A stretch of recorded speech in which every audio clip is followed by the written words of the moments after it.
buenas noches, ¿cómo les va? Empezamos una nueva emisión de Los Siete Locos, la tercera, ¿no es cierto? Sí, la tercera de este año, la temporada que cumplimos 30 años, ¿eh? Y todo el año vamos a estar recordando, pasando viejos tapes. Ustedes saben, el archivo nuestro es muy grande y tenemos mucho. Hoy vamos a pasar algunos, ya vamos a ver. Pero el primer tema que vamos a tratar hoy es la muestra, fantástica muestra en el Museo Nacional de Bellas Artes sobre Jules Solar.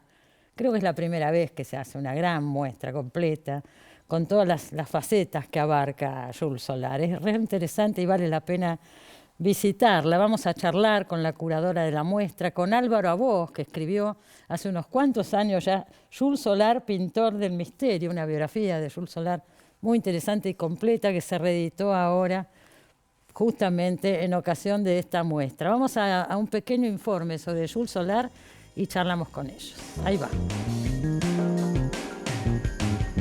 Alejandro Jules Solar, más conocido como Jules Solar, fue un artista plástico y escritor vinculado a la vanguardia porteña de los años 20. Versado en astrología, ciencias ocultas, idiomas y mitologías, fue amigo de Jorge Luis Borges, Macedonio Fernández, Oliverio Girondo y Leopoldo Marechal, quien creó para él un personaje en su novela Adán Buenos Aires.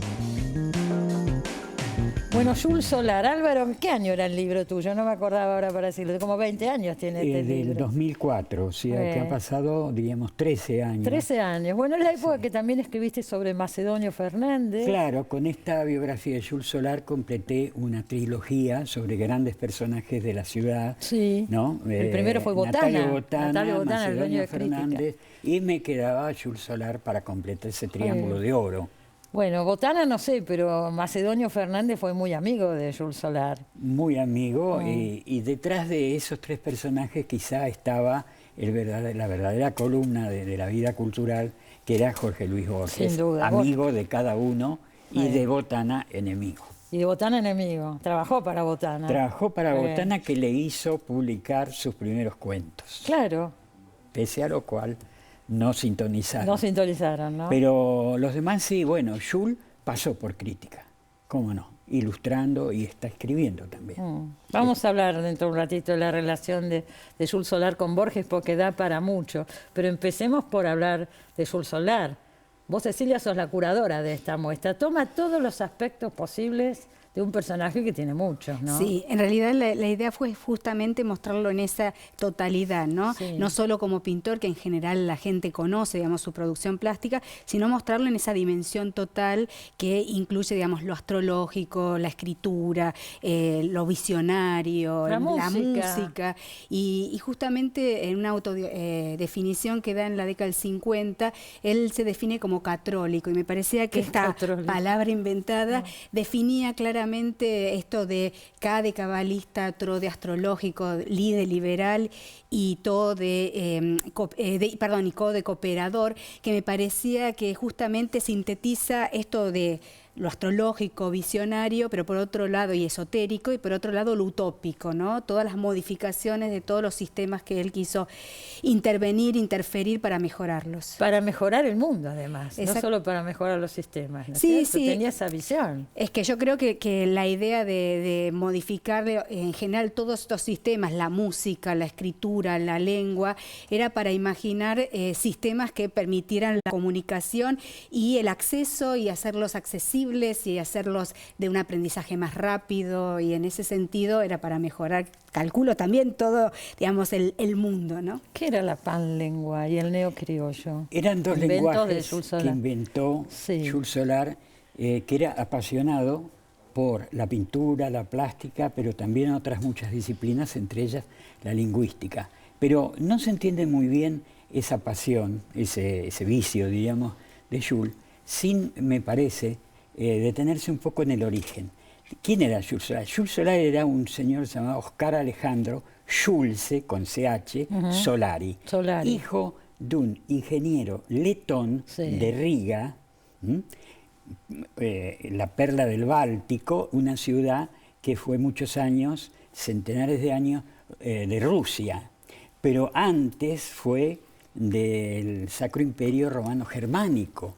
O sea, en Riga se habla ruso y alemán. Los cultos hablan alemán. Por lo tanto... Él tenía un gran conocimiento en el Tigre, de alemán. donde él nace y después muere, en el Tigre. él escucha hablar alemán de su padre y toscano, italiano, y Ceneice de su madre, que era Solari de Génova.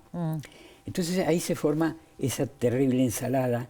Y luego Jules... Una ensalada que en la Argentina se dio mucho. Amplió con muchos otros. Era un verdadero especialista en lenguas. Y una pequeña anécdota es muy linda. Cuando él baja de un colectivo ya mayor y se rompe la cadera, lo llevan al Hospital Fernández y está internado. Y al lado tenía un paciente ruso. Entonces le dice a Alita Cadena, su esposa, tráeme un diccionario español, castellano-ruso. Y salió de allí sabiendo ruso. Del sanatorio, del hospital Fernández, en esa semana que pasó, con el diccionario y el paciente, aprendió ruso. Él vivió muchos años en Europa. Está muy contado en tu libro, Álvaro, todos los años que vivió en distintos países de Europa. Sí, hizo un poco el destino de todos los pintores argentinos en aquella época que se iban a Europa a estudiar. Sin duda. Muchos les daban becas. Al pobre Jules Solar, la verdad que no le dieron ninguna beca, se bancó él con su papá, que era el director de la cárcel, de la penitenciaría. La de las Heras. Sí. Los que nos vean, nos estén viendo y tienen unos años, se acuerdan muy bien de la penitenciaría de las Heras, ¿no? Las Heras y Coronel Díaz, más o menos. Yo creo que la cárcel, ¿no?, que estaba tan ligada a la vida de Jules Solar, tiene mucha importancia en sus pinturas. ¿Qué decís? Habla Álvaro en el libro de esos minaretes y un poco era la arquitectura de esa Sí, yo creo que el tema de la arquitectura de la penitenciaría evidentemente ha generado un interés por esos espacios arquitectónicos que se reflejan en la obra, pero yo creo que también esas arquitecturas tienen que ver también con su interés. Él estudió un tiempo la carrera de arquitectura en la universidad, que abandona, pero me parece que ese interés por esos espacios y imaginar estos espacios urbanos y arquitectónicos está desde un vamos, pero me parece que puede ser evidentemente esas arquitecturas tan fuertes con minaretes, murallas y eso que haya sido un elemento que evidentemente estaba en su imaginario desde muy temprano. Volviendo al tema del idioma, coincido con este manejo de tantos idiomas, le permite tener ese conocimiento profundo de los idiomas para poder imaginar lenguas. Y por eso es muy interesante la conferencia que él da en el 62, planteando que las dificultades e inconvenientes que tiene el español, ¿no? Eso muy a posteriori de haber inventado estas dos lenguas tan importantes, que una es una lengua que es para imaginar, digamos, la comunicación continental, que es el neocriollo, y la panlengua ya pensándola como una lengua universal de conexión entre las personas del mundo, ¿no? Para que se entendieran todos, ¿no es cierto? Claro. El esperanto sería la panlengua, un lenguaje universal. Y el neocriollo es el portuñol. Es el portuñol, es la integración latinoamericana. Este hombre fue un precursor. Fue un precursor, que era una mente extraordinaria, ¿no? Claro. ¿Qué pasa cuando él llega? ¿En qué año vuelve? ¿En el 24 más o menos? En el 24, después de 12 años se pasó 12 años en Europa, en muchos países, con Petoruti, porque eran muy amigos y estuvieron juntos en Europa también. Medio se formaron juntos, ¿no? Sí, vuelven juntos y se encuentran con ese maravilloso Buenos Aires de aquella época donde estaba la vanguardia, escritores, poetas, la música, la ciudad muy fuertemente florecía, ¿no? Se encuentran sobre todo Jules y Jorge Luis Borges, que habían estado curiosamente ambos en Europa muchos años como sin cruzarse. Claro, bueno, Borges con la familia, ¿no? En Ginebra, claro. Era la época que los argentinos viajábamos porque con el peso podíamos ir hasta donde quisiéramos y pasar largas temporadas. Claro. Bueno, Borges y Jules consolidan una gran amistad, en parte por la extraordinaria biblioteca que Jules Solar había traído de Europa en su baúl, consistente en 300 volúmenes. Se los trajo en el barco. Filosofía, poesía. Y una anécdota maravillosa es que le muestra la biblioteca, ¿no?, a Borges, y de pronto ve Franz Kafka. Era 1924. Y entonces Borges sabía quién era Kafka, y cuando vio Kafka, que tardaría muchos años, más de 10 o 15 años, en ser traducido al castellano, estos dos hombres veían, leían a Kafka en alemán y sabían quién era Kafka. Sí, bueno, eran grupos, eran personas, qué sé yo, con una cultura impresionante, digo, extraordinaria, ¿no? Sí, lo bueno de Jules, investigando su vida, es que era un genio, algunos dicen un genio, un gran pintor, lo que sea, otros no les gusta también, ¿no? Sí. Mi personal opinión es que era un hombre libre y sobre todo un hombre íntegro y en el fondo un hombre sencillo, cuyo eje, el eje de su vida era el trabajo. La anécdota de Lita, cuando él almuerza en la calle La Prida y luego se dice, me voy a trabajar. Entonces se pone a pintar, pintaba sin caballete, la acuarela sobre una mesa, y a las 8:30 viene Lita y le dice, Alejandro, a comer. Y Jules dice, ¿cómo, otra vez? Se le había pasado. Claro, estaba metido como un ahí. suspiro. Tal Esta era. casa es donde está hoy el Museo Jules Solar, la casa que él vivía, ¿no es cierto? Sí. Justamente se construye el museo en lo que era una de las casas de Jules Solar y existe la casa tal cual estaba la casa cuando él vivía junto a su mujer. Retomando... puede visitar, está en la calle La Prida. La Prida ¿no? 12-14. La Prida 12-14. Estuve una vez Charcas, hace muchos años. Entre Charcas y Mansilla. La Prida entre Charcas y Mansilla. Sí, y realmente es una experiencia interesante. Además, la selección de obras que están exhibidas en el museo es un poco el cuerpo de obras que imaginó Jules para un futuro museo, ¿no? Entonces también es interesante ver cuál era lo que él imaginaba como sus obras fundamentales. ¿De dónde provienen? Hay obras que deben ser del Museo de Bellas Artes, ¿no es cierto? En la exposición, sí, en la exposición básicamente hay obras del Museo Jules Solar y la Fundación Pan Club, de colecciones particulares, también del Museo Malva, del Castanino de Rosario. Todos han prestado. Sí, y el Museo de Bellas Artes tiene una colección muy amplia gracias a la colección Bember que se incorporó y que realmente de María Luisa Bember, la obra de Jules Solar. Entre otros artistas, pero realmente la selección puntual de obras de Jules son realmente significativas dentro de su producción, ¿no? Seguro. Y volviendo al tema de Borges y su estadía en Europa, en la muestra el primer núcleo articula justamente esa ida en Europa en 1912 y su regreso en el 24, un poco focalizado en estas dos amistades, la amistad con Petoruti a partir del 16 en Europa y después el regreso, la inserción en la revista Martín Fierro, ese grupo de amistades, pero básicamente centralizado en la amistad de Borges. Y la idea de la muestra fue mostrar justamente producciones de textos, obras, por ejemplo, viñetas que ilustran la producción escrita o las revistas dirigidas por hubo Borges. Mucho de eso, ¿no es cierto? Él ilustró libros de Borges. Claro. Ahora yo te quiero preguntar, ¿hubo un distanciamiento entre Borges y Jules Solar? Sí, sí. Hablemos un poco de eso porque es interesante, porque se mezcla la política. Bueno, Jules Solar fue un pintor interesado en un mundo espiritual, en la astrología, en el cielo, en figuras de su imaginación y de su fantasía. Pero era también un hombre que vivía en la tierra, así como yo rescato la dimensión cotidiana de ese hombre.